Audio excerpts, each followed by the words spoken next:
नमस्कार, मी खडतर प्रवास वर्तमानपत्र तथा खडतर प्रवास यूट्यूब चॅनलचा मुख्य संपादक प्रभाकर लोंढे। आज आपण एका विशेष मुलाखतीकडे आलेलो आहोत। ही मुलाखत देशात चाललेल्या वातावरणाच्या निमित्ताने घेत आहोत। त्याचे कारण असं आहे, 26 जानेवारी 1950 ला या भारताला राज्यघटना बहाल केली डॉक्टर बाबासाहेब आंबेडकरांनी आणि देशाला एक कायदा दिला। त्या कायद्याच्या ग्रंथातून सांगितलंय की या देशातल्या प्रत्येक माणसाला समानतेचा न्याय मिळाला पाहिजे। आणि 26 नोव्हेंबर 1949 ला त्या ग्रंथाची प्रत्येक भारतीय नागरिकांनी अंमलबजावणी केली की आम्ही या कायद्याचा भंग करणार नाही।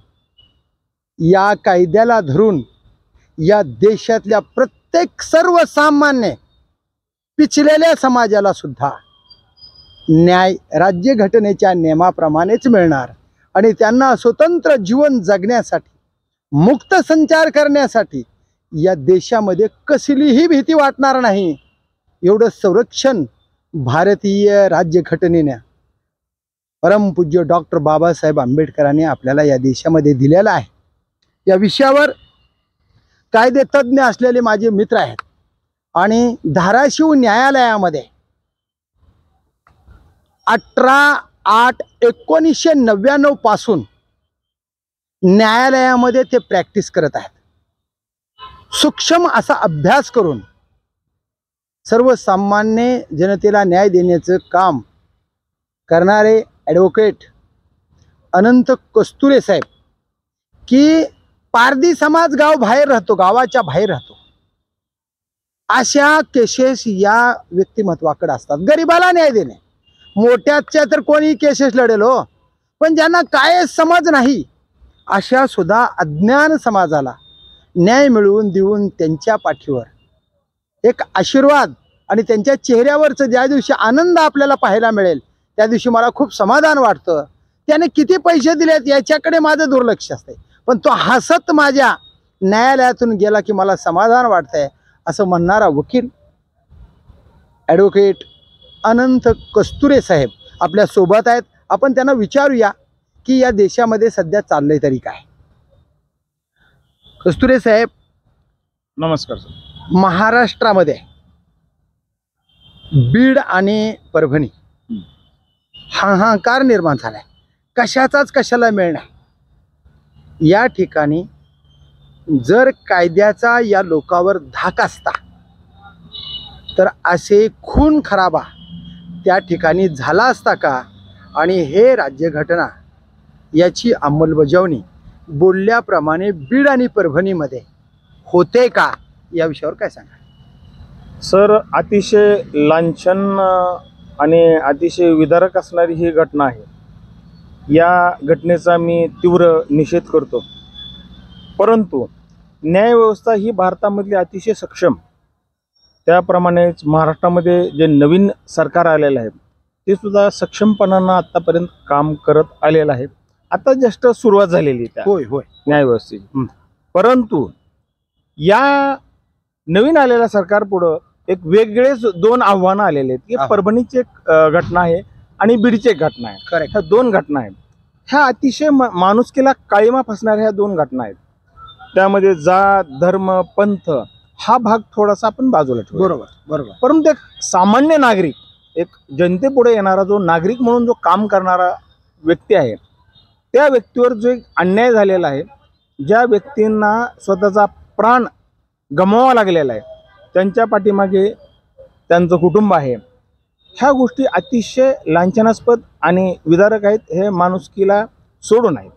बघा, महत्त्वाचा मुद्दा की नूतन महाराष्ट्राचे मुख्यमंत्री सन्माननीय देवेंद्र फडणवीस म्हणाले, काही असो मला काहीही मी ती बघणार नाही, योग्य असा न्याय, त्या न्यायाचा मी वापर करणार आणि कुणीही गुन्हेगार असेल तर निश्चित मी त्याला कायद्याच्या कचाट्यात सापडवणार आणि सर्वसामान्य ज्याच्यावर अन्याय झालाय त्याला मी न्याय देणारच, अशी एक भूमिका घेतली। आता ही भूमिका घेतलेली, काय वाटतं तुम्हाला या भूमिकेमध्ये न्याय मिळेल? अगदी आपल्या महाराष्ट्राचे नवनिर्वाचित मुख्यमंत्री माननीय देवेंद्रजी फडणवीस साहेब यांनी जी त्यांच्या परखड शब्दामध्ये जी काही सुतवाच केलेले आहेत ते अतिशय योग्य आहेत. कारण त्यांच्याकडे गृह खातं आहे. सगळ्यात महत्त्वाची गोष्ट अशी आहे की त्यांच्याकडे गृह खातं आहे आणि त्यांनी हक्कानं आणि अट्टासानं ते गृह खातं त्यांच्याकडे ठेवलेले आहे. कारण का, महाराष्ट्रातील न्याय व्यवस्था आणि कायदा आणि सुव्यवस्था ही अतिशय त्यांच्याकडं चांगल्या प्रकारे राबवली जावी आणि त्या चांगल्या प्रकारे त्यांनी न्याय द्यावा ह्यासाठीच त्यांनी स्वतःकडे ते खातं ठेवून घेतलेले. मुख्यमंत्री ऍडव्होकेट बी आहेत असं कळत आहे. अगदी ते सुद्धा वकील आहेत. त्यांचं LLB झालेले आहे. ते वकीलच आहेत, 100% आहेत, ते वकीलच आहेत. मग मला सांगा, महाराष्ट्रामध्ये गाडीवर पुरावे देऊन अजित पवारांना जेलमध्ये घालतो असं म्हणाले होते. तेच अजित पवार आता त्यांच्या सोबत आहेत आणि त्याच अजित पवारांच्या अत्यंत जवळचे धनंजय मुंडे बीडमध्ये आहेत. त्यांच्यावर आरोप होतात आणि त्यांच्या सोबत असणारा जो कोणता कार्यकर्ता आहे त्याच्यावर आरोप होत आहेत. खरंच त्या गुन्हेगाराला देवेंद्र फडणवीस पकडतील का? अगदी तुमचा प्रश्न जो आहे तो अतिशय वाखाणण्याजोगा आहे आणि योग्य आहे. परंतु मी तुम्हाला सांगतो की न्याय व्यवस्था जी आहे ती पुराव्यावर आधारित आहे. करेक्ट. कायद्याच्या हातात जर पुरावा आला तर फार मोठी क्रांती घडू शकते. परंतु काय असतंय की प्रत्येक गोष्टीमध्ये राजकारण वेगळं राहतं, पुरावा हा वेगळा मानला जातो. परंतु कायद्याच्या बाबतीत जर विचार केला आपण तर पुरावा हा सर्वश्रेष्ठ असतो. एखाद्या न्यायाधीशाच्या समोर जरी खून झाला तरी त्यांना त्या गोष्टीमध्ये साक्ष देता येत नाही, हे आपल्या घटनेचं दुर्दैव आहे. आता एक बघा, मला सकाळीच एक मुंबईचे जज, रिटायर्ड जज ते भेटले होते. ते म्हणाले अशी परिस्थिती आहे म्हणले, आता सत्ता ज्याच्या हातात आहे त्याच्या, की तेच कायदा बनवतात नवीन, म्हणजे कायद्यात बसवणारे कायदे तेच बनवतात, तेच पुरावे तयार करतात आणि त्यांच्याकडूनच अन्याय होतोय. अशी बी परिस्थिती आज महाराष्ट्रात देशामध्ये चालू आहे असं ते म्हणाले. तुम्ही काय म्हणाले? अजिबात नाही, ह्या गोष्टीची मी अजिबात सहमत नाही. कारण काय माहिती का, कायदा हा एक व्यक्ती कुणीच बनवत नाही. देशामध्ये कायदा हा प्रत्येक व्यक्तीला, जसं व्यक्ती स्वातंत्र्य आहे तसं कायदा बनवण्यासाठी व्यक्ती स्वातंत्र्य कुणाही एकट्या व्यक्तीच्या मालकीचे नाही. पुरावे तयार केले म्हणजे कायद्याला पूरक झाले. परंतु पुरावे तयार करणं हे काम कुणाचं आहे? संबंधिताचं आहे. त्या संबंधित व्यक्तीचं काम आहे. पुरावे कोण तयार करतं? घटना घडली तर त्यामधले पुरावे हे इन्व्हेस्टिगेशन करणं, ते तपास करणं हे काम कुणाचं आहे? त्या इन्व्हेस्टिगेशन संस्थेचं. ती कमीत कमी पोलीस यंत्रणा असेल, काय CID असेल, SRT असेल, त्यामार्फत ह्या गोष्टीचं विवेचन किंवा त्याचं परीक्षण केलं जातं. बीडमध्ये आणि परभणीमध्ये आता परिस्थिती कशी आहे की आतंकवादी शिरलेत असं लोकाला वाटायला. ह्याचं कारण असं की मोबाईलवर संभाषण झालेले पुरावे ताब्यात घ्या अशी विरोधकाची मागणी आहे. आणि हे पुरावे ताब्यात घेण्यासाठी, मोबाईल चेक करण्यासाठी आज 5-6 दिवस व्हायले तरी सुद्धा पुरावे ताब्यात घेण्यासाठी मोबाईल चेक होत नाही. याला काय म्हणाल तुम्ही? ही जी घटना घडली, दुर्दैवी घटना, परभणीची असू द्या किंवा बीडची असू द्या, या घटनेसाठी कमीत कमी आता एक 15 दिवस होऊन गेलेला आहे कालखंड. तरी पण या घटनेची पूर्णपणे चौकशी ही चालू आहे. कायदा आपला एवढा फ्लेक्झिबल आहे सर की एखाद्या व्यक्तीनं, आरोपीनं जरी एखाद्या गोष्टीमध्ये जर गुन्हा केला असेल तर त्याला सुद्धा सवलत आहे. आपण पाहिलेलं आहे की आपल्याकडे एक कुख्यात आरोपी ज्यानं आपल्या मुंबईमध्ये बॉम्बस्फोट घडवून आणला, तो व्यक्ती काय, मला नाव आठवत नाही, अजमल कसाबला सुद्धा अंडाकृती जेल तयार करून त्याच्यावर कोट्यवधी खर्च आपल्या तो बिर्याणी असू द्या, तो विषय वेगळा, चेष्टेचा आणि लोकांचं म्हणणं होतं खर्च केला. जनता काही म्हणते, जनतेला काय शेवटी न्याय पाहिजे. जनता काही म्हणू द्या, जनतेविषयी माझं आज दुमत नाही. जनता सगळ्याच बाबतीत बोलू शकते, प्लस बोलते मायनस बोलते, त्याबद्दल माझं काहीच म्हणणं नाही. परंतु मी तुम्हाला सांगतो की त्या व्यक्तीला सुद्धा न्याय देण्याचं काम आपल्या डॉक्टर बाबासाहेब आंबेडकरांची घटना समिती स्थापन केली. त्यामध्ये अनेक लोक, फक्त डॉक्टर बाबासाहेब आंबेडकरच एकटे नव्हते, तर अनेक लोकांनी मिळून ही घटना तयार केली. बरोबर. बाबासाहेब आंबेडकर हे त्या घटना समितीचे अध्यक्ष होते. म्हणून काय असतं माहिती आहे का, मी एखाद्या आमच्या वकील संघटनेचा मी अध्यक्ष आहे असं समजा. होय. वकिलांकडून झालेलं कुकृत्य किंवा चांगलं कृत्य हे त्याचा शाप आणि वरदान हे माझ्याकडे आहे. Correct correct correct. तसंच घटना समिती जी तयार केली त्याचे अध्यक्ष हे डॉक्टर बाबासाहेब आंबेडकर होते. तुम्ही आज माझ्या घरात जरी आलात तर माझ्या ऑफिसमध्ये डॉक्टर बाबासाहेब आंबेडकरांचा फोटो मी लावलेला आहे. का तर त्या माणसानं घटना केली म्हणून मी आज वकील आहे. खरंय खरंय खरंय. आणि आम्ही अभिमानाने सांगतो की डॉक्टर बाबासाहेब आंबेडकरांमुळे आज आम्ही वकील आहे. Correct correct. त्या व्यक्तीनं जर ही घटना स्थापन केली नसती तर मी आज वकिली करू शकलो नसतो, किंवा न्यायालय स्थापन झाले नसते आपल्या भारतामध्ये, किंवा आपल्या देशाला विचार आणि वैचारिक स्वातंत्र्य किंवा लोकशाही काय आहे ही कुणालाही माहिती झाली नसते. एक मिनिट थांबवतो तुम्हाला. संजय राऊतने चंद्रचूडवरच आरोप केले, डायरेक्ट सर्वोच्च न्यायालय, माजी सर्वोच्च न्यायालय, त्यांनी जर वेळेवर न्याय दिला असता तर महाराष्ट्रातली शिवसेना आज फुटली नसती आणि बाण आणि चिन्ह आमचं एकनाथ शिंदेकडे गेलं नसतं. कारण बाळासाहेब ठाकरे यांनी सेना स्थापन केली, अवघ्या देशाला माहीत आहे. पण ती सेना माझी म्हणून पळवली गेली. केवळ चंद्रचूड साहेबामुळंच हे घडलं असा आरोप आहे त्यांचा, संजय राऊत साहेबांचा. काय म्हणाले त्याच्यावर? आदरणीय संजय राऊत साहेब, आदरणीय न्यायाधीश, ते सरन्यायाधीश आहेत धनंजय चंद्रचूड. आपले जे संजय राऊत आहेत ते संजय राऊत फक्त काय करतात, एक विशिष्ट विषयावर बोलतात. महाराष्ट्रामध्ये राहून खासदारकी असून सुद्धा महाराष्ट्रामध्ये ते रमलेले तिथं. बर बर. परंतु धनंजय चंद्रचूड जे आहेत ते सर्वोच्च न्यायालयाचे न्यायाधीश आहेत. त्यांना बुद्धी अंतर त्यामधलं कळतं की कायदा वेगळा आणि जनरली जीवन वेगळं, राजकीय समाज आणि सामाजिक कार्य वेगळं. परंतु चंद्रचूड साहेबांनी जो निर्णय पेंडिंग ठेवला याबद्दल त्यांचा जो आक्षेप आहे ना, त्याचा मी टोटली विषय सांगतो मी तुम्हाला की साहेब काय ठरलं असेल मला सांगा. 2-2.5 वर्षे जर हा निकाल नाही दिला तर कसं न्यायालयावर विश्वास ठेवायचा सर्वसामान्यांनी, की करोडो रुपये असणाऱ्या एखाद्या बलाढ्य पक्षाला न्याय मिळत नाही तर माझ्यासारख्या तुमच्यासारख्या माणसाला न्याय मिळेल का, हा संशय निर्माण झालाय. काय म्हणाल ह्याच्यात? त्यामध्ये राजकीय पक्षाचा तो विषय होता. तो राजकीय पक्ष किंवा त्याचं चिन्ह कुणाला द्यावं हा विषय त्यामध्ये पेंडिंग होता. त्यामध्ये जे काही पुरावे आहेत, आपण गोष्टीमध्ये फक्त एकच पुरावा एवढाच नाही, इव्हिडन्स आणि सर्कमस्टॅन्शियल इव्हिडन्स, पुरावा आणि वस्तुजन्य पुरावा, त्या त्या परिस्थितीमध्ये जे काही पुरावे आहेत ते त्या पिरियडमध्ये आदरणीय धनंजय चंद्रचूड साहेबांच्या काळामध्ये जे काही पुरावे यायला पाहिजे होते ते सक्षम पुरावे तिथं न आल्यामुळं त्यांनी तो निकाल जाहीर केला नाही असं माझं म्हणणं.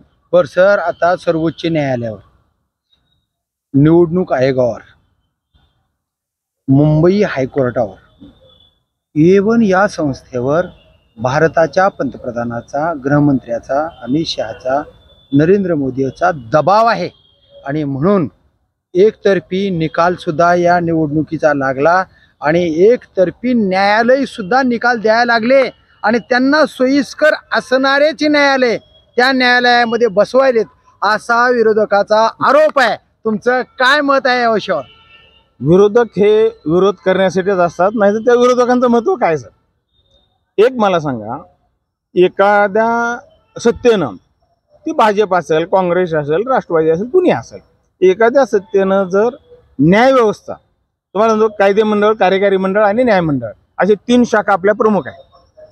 त्यामध्ये तुम्ही मला सांगा, कायदे मंडळ हे जे आहे ना, त्यामध्ये कायदे तयार करण्याची ही भूमिका जी आहे ती संसदेमध्ये पास होते.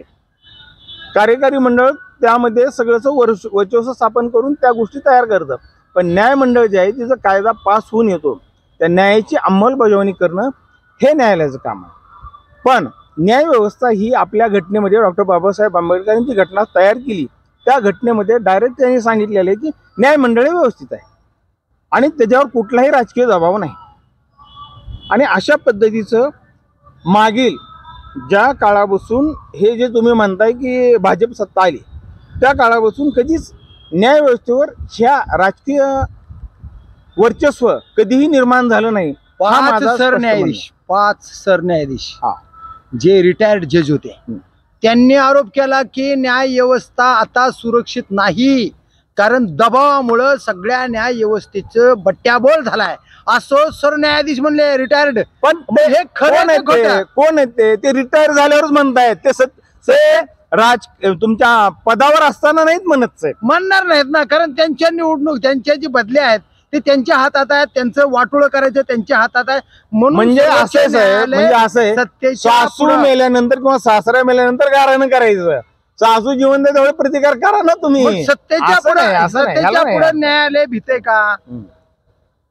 न्यायालय अजिबात भीत नाही. न्यायालय मग स्वतंत्र आहे. एकतर्फे निकाल काय लागायले? अजिबात नाही, अजिबात नाही. असं एकतर्फे असं निकाल म्हणणं काय लागायले? कुठं लागलाय मला अहो, दाखवा. निवडणूक आयोगानं चिन्ह पळवलं, पक्ष पळवला, शरदचंद्रजीचा पक्ष पळवला, घड्याळ पळवलं, ही एकतर्फी दिसायला की सगळ्या. त्यामधलं लॉजिक तुम्ही लक्षात घ्या. बरं, दुसरा एक प्रश्न असा आहे त्याला जोडूनच हम्म. की देशामधल्या व्हीएम मशीन जे आहेत, ईव्हीएम मशीन, हम्म. त्या मशीनवर लोक आरोप करायले, तर निवडून आलेले सुद्धा लोक म्हणालेत आम्हाला अपेक्षा नव्हती एवढे माणसं फक्त निवडून येतील एक- म्हणून, बरं का? एक पण तरी सुद्धा लोक निवडून आले. एकतर्फी निकाल का लागला? हम्म. सगळा घोटाळा नाही का?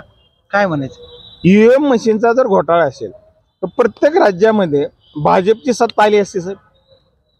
हे बरोबर आहे. मग व्हीएम वर आरोप आहे ना, मग किंवा पडताळणी करून बरं का? आपण एकच माझा आहे कसं आपल्याच उस्मानाबाद आपला सॉरी धाराशिवचा प्रश्न नाही, धाराशिव मध्ये देशाचा आणि राज्याचा खासदार प्रश्न. आणि आमदार त्यांचा हे विषय का दुसऱ्या विरोधी पक्षाचेच का आले? मला काय म्हणायचं, आता भाजप निस्वार्थीपणानं काम करते. हम्म. पंतप्रधान करतील, गृहमंत्री करतील, देवेंद्र फडणवीस करतील. निस्वार्थपणानं जर काम करत असेल तर दूध का दूध, पाणी का पाणी म्हणून एखाद्या वेळेस बॅलेट पेपरवर घ्यायला काय हरकत आहे? काय अडचण आहे? काहीच अडचण नाही ना. हा. तसा ठराव तो लोकसभेमध्ये मंजूर व्हायला पाहिजे आणि त्या गोष्टीची अंमलबजावणी केली पाहिजे. त्याचं मग रिट चालू न्यायालय झिडकारून टाकायचं ना. नाही, माननीय न्यायालयानं सुद्धा त्या गोष्टीवर विवेचन केलेलं आहे आणि त्याच्या पद्धतीनं अभ्यास त्यांचा चालू आहे आणि त्या पद्धतीने त्यांनी न्यायदान करण्याचं काम करत आहेत. अहो, परंतु न्यायालय फेटाळून आपल्या टाकायला मागणी. देशाची लोकसंख्या जी आहे ना साहेब आता चीनच्या पुढे गेलेली क्रॉस. बॅलेट पेपरवर एवढा खर्च करण्या एवढं सक्षम आपला देश आहे का? मला एकच म्हणायचे, लोकशाहीमधून मागणी करणाऱ्या लोकांचं बरं का, जी मागणी आहे ती क्लिअर करण्यासाठी काय अडचण आहे? ईव्हीएम मशीन जर बंद करून बॅलेट पेपरवर जर मतदान घेतलं तर दूध का दूध, पाणी का पाणी करेक्ट होईल ना. कारण ह्यांनी जर चांगलं काम करत असतील पुन्हा अजून सरकार येईल ना निवडून, काय हरकत आहे? मग काय झालं यावेळेस भाजपचं सरकार अपेक्षेपेक्षा, जनतेचा अपेक्षा असेल किंवा नसेल, परंतु विशिष्ट तुमचा मीडियाचा एक अजेंडा होता की यावेळेस कुठल्याही पक्षाला स्पष्ट बहुमत मिळणार नाही, परंतु टोटल मीडियाचा फ्लॉप झाला. मीडिया फ्लॉप झाला आणि वेगळं चित्र दिसलं. यामुळं प्रत्येकाची अशी दृष्टिकोन झाला संशय झाला. की निश्चित ईव्हीएम मध्ये घोटाळा आहे. तुम्हाला काय वाटतं वैयक्तिक? बटन जर दाबलं तर कमीत कमी ते बाणाला जातं किंवा ते कमळाला कारण जातं असं नाही. 7 परंतु सेकंदामध्ये 7 एक- सेकंदामध्ये एक मी तुम्हाला सांगतो, ऐका, बटन दाबलं की समजा कमळावर दाखवलं तर कमळ दाखवलं जात आहे बरं का, पण 7 सेकंदामध्ये चेंज होत आहे. समजा मशालवर दाबलं तर ती मशाल दाखवत आहे, पण ज्यावेळेस मशीनमध्ये जाते त्यावेळेस 7 सेकंदानं बदल होत आहे असं दाखवलं गेलं. नेमकं काय नाही. म्हणता येईल तुम्हाला? आपण जर तुम्ही मतदान केलेलं आहे, मी मतदान केलेलं आहे, आपण ज्यावेळेस बटन दाबतो त्यावेळेस चित्र येतं. स्क्रोलिंग मध्ये ते दाखवतात की कुठल्या ह्याला तुमचं मतदान झालंय. हा. यावर आपल्या महाराष्ट्राचे जाणता राजा म्हणून ज्यांना आपण ओळखतो आदरणीय शरदचंद्रजी पवार यांनी सुद्धा ईव्हीएम वर आक्षेप घेतला का नाही? घेतला. मी काय म्हणतो की आक्षेप कधी घेतला? इलेक्शन झाल्यानंतर आणि आपल्या विरोधात निकाल गेल्यानंतर. तुम्ही इलेक्शनच्या अगोदर ह्या गोष्टी का करत नाही? तुम्ही आतापासून आंदोलन करा, ईव्हीएम बंद करा. जनतेचा कौल हा सर्वश्रेष्ठ असतो आणि तो मान्यच पाहिजे. सगळ्या शेवटचा प्रश्न आहे कस्तुरे साहेब, की या देशामध्ये सुंदर अशी राज्यघटना लिहिलेल्या, राज्यघटनेच्या नियमाप्रमाणे सर्वसामान्य माणसाला आत्ता न्याय मिळतोय का आणि पुढे मिळेल का? बस एवढंच म्हणायचं. सद्य परिस्थितीमध्ये काही जर आपण गोष्टी पाहिल्या तर कदाचित मला सुद्धा वाटते की न्याय हा मिळत नाही. अनेक प्रकारचे आपण बघितलं की न्यायाधीश कुठेतरी लाच घेताना आढळले, भ्रष्टाचार झालेला आहे काय. तसंच आमच्या सुद्धा विधिज्ञामध्ये सुद्धा काही विधिज्ञांनी काही गोष्टी केलेल्या आहेत. न्याय आता मी तुम्हाला सांगतो, माणूस आहे, प्रत्येक गोष्टीत माणूस आहे आणि माणूस हा चुकीचा पुतळा आहे. कुणाकडून तरी नजर चुकीनं चूक होते, परंतु न्यायाधीश किंवा वकील यांना चूक ही कधीही माफ करण्यासारखी नाही. बघा, वकील ही प्रामाणिक कायद्याच्या चाकुरीत बसवून ज्या नियमाप्रमाणे पुरावे आले त्या पद्धतीनं भांडून आपल्या अशिलाला न्याय देण्याचा प्रयत्न करतात. अशा वकिलाची खून झाली. पत्रकार म्हणून आम्ही खरे मांडणी, दोन माणसातला दुवा म्हणून पत्रकार आम्ही ती मांडणी करून लोकांच्या पुढे सत्य आणायचा प्रयत्न करतो. त्यांना जीवे मारण्याच्या धमक्या, त्यांना जीव मारले गेले. ही कायदा काय सांगताय ना, ही लोक काय करतात, काय वाटतं याच्यावर? कसं न्यायव्यवस्था ही सर्वसामान्यासाठी आणि सर्वांसाठी आहे, परंतु प्रत्येक गोष्टीमध्ये की आपण असं एक वाक्य बघितलेलं की शिवशाही आपल्या दारी, न्याय आपल्या दारी. आता आमच्या कोर्टामध्ये सुद्धा कायदेविषयक शिबिर भरतात, न्याय आपल्या दारी काय, परंतु घरापर्यंत न्याय पोचतो का? 4 भिंतीमध्ये गुन्हा घडतो किंवा अज्ञात ठिकाणी गुन्हा घडतो. गुन्हा असा ऑन रोड घडत नाही, 4 लोकात घडत नाही. बरोबर. गुन्ह्याचं स्वरूप हे कसं असतं, गुप्त असतं. आणि त्यामुळं प्रत्येक ठिकाणी न्यायव्यवस्था किंवा प्रशासन किंवा पोलीस यंत्रणा तिथपर्यंत पोहोचू शकत नाही. परंतु आपल्या कायद्यावर डॉक्टर बाबासाहेबांनी जी घटना तयार केली त्या आंबेडकरांच्या घटनेवर आपण सगळ्यांनी विश्वास ठेवून न्यायव्यवस्थेसुद्धा विश्वास ठेवणं आणि न्यायव्यवस्था अतिशय सक्षम करणं. आपण जर त्या न्यायव्यवस्थेला पोखरलं तर निश्चित मला वाटत नाही की आपल्या देशामध्ये लोकशाही जास्त दिवस राहणार नाही. शेवटचा मुद्दा, भारतातल्या प्रत्येक नागरिकाला केंद्र बिंदू समजून राज्यघटना लिहिली, म्हणजे प्रत्येकाला ह्या राज्यघटनेचा आधार आहे. अगदी. तो आधार भावी काळामध्ये प्रत्येक माणसाला मिळेल का? 100% न्यायव्यवस्था ही सक्षम आहे. भारताची न्याय, आपण जर दुसऱ्या देशाचा जर विचार केला, थोडं डोकावून बघा, बाहेरचे जी देश आहेत त्या देशामध्ये थोडं डोकावून बघा, तर सगळ्यात श्रेष्ठ आपलं भारतच वाटणार आहे. तर हे आहेत ॲडव्होकेट अनंत कस्तुरे साहेब.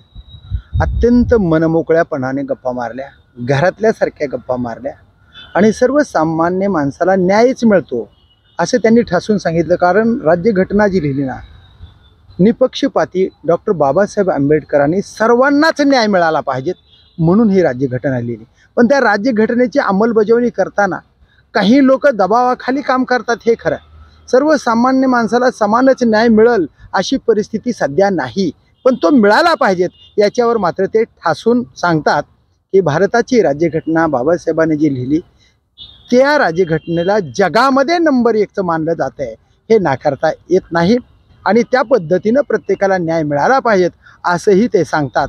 तर उस्मानाबाद, धाराशिव या ठिकाणी ते 18/8/1999 पासून प्रॅक्टिस करतात.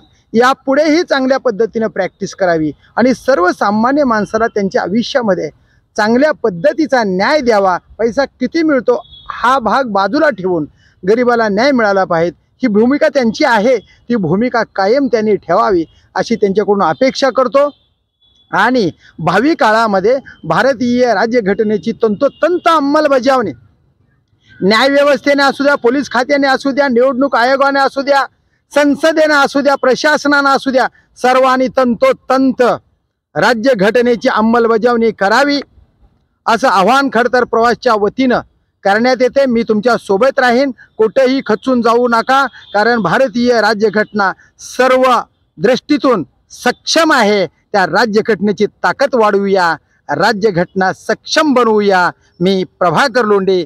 बघूया येणाऱ्या काळामध्ये सर्वसामान्य माणूस कसा राज्यघटनेची ताकद वाढवतो तो येणाऱ्या काळातच. मी प्रभाकर लोंढे, खडतर प्रवास वर्तमानपत्राचा तथा खडतर प्रवास यूट्यूब चॅनलचा मुख्य संपादक. या चॅनलला सबस्क्राईब करा, शेअर करा, लाईक करा, बेल आयकॉनचं बटन दाबा आणि असेच वेगवेगळे समाजहिताचे व्हिडिओ पाहण्यासाठी या चॅनलला सबस्क्राईब करा. धन्यवाद. जय हिंद, जय महाराष्ट्र.